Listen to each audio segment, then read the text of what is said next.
హే hall, ఇది దాని continue video అనమాట. సో ప్లూటోకి అయితే జీరో కటింగ్ చేపించేస్తున్నాం. ఎందుకు అనుకుంటున్నారా? ప్లూటో బాత్ చేసినప్పుడు కోమ్ చేపించుకోరు, సో దానివల్ల హెయిర్ మొత్తం డ్యామేజ్ అయిపోయింది. దానివల్ల ఇంకా జీరో కటింగ్ చేపించేసాం. మొత్తం చిక్కు పడిపోయింది. చూసారా ఎంత చక్కగా చేపించుకుంటున్నాడు. ఈసారి మాత్రం చాలా చక్కగా చేపించుకున్నాడు. వాళ్ళని ఏమి ఇబ్బంది పెట్టలా. చక్కగా హెయిర్ కటింగ్ మాత్రం బాగానే చేపించుకున్నాడు ఈసారి. అమ్మో, నేను మా కూడా ఆయన చేపించుకుంటుంది అనుకున్నా.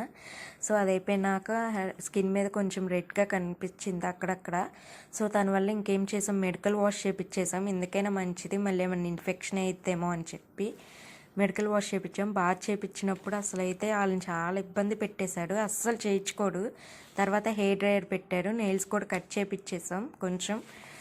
ఇంకా పక్కన ఈ పప్పి అయితే చాలా భయపడిపోతుంది హెయిర్ కటింగ్కి. ఇంకా మా వాడైతే ఎప్పుడు తీసుకెళ్ళిపోతానా అని చూస్తున్నాడు. ఇంకా హెయిర్ కూడా క్లీన్ చేయించేసాం. హెయిర్ కొంచెం ఇన్ఫెక్షన్ అయినట్టుంది. సో హాస్పిటల్కి వెళ్ళినప్పుడు ఏమైందో చూడాలి. అది ఇంకో వీడియో తీసి పెడతా. ఇంకా అయిపోయినాక ఇంకా అలా ఇంటికి వెళ్ళిపోతున్నాం అనమాట. ఇంకా మా అమ్మ దగ్గరికి వెళ్ళగానే ఇలా కింద పడి ఇంట్లో డుల్లాడతాడనమాట. అంటే బాయ్.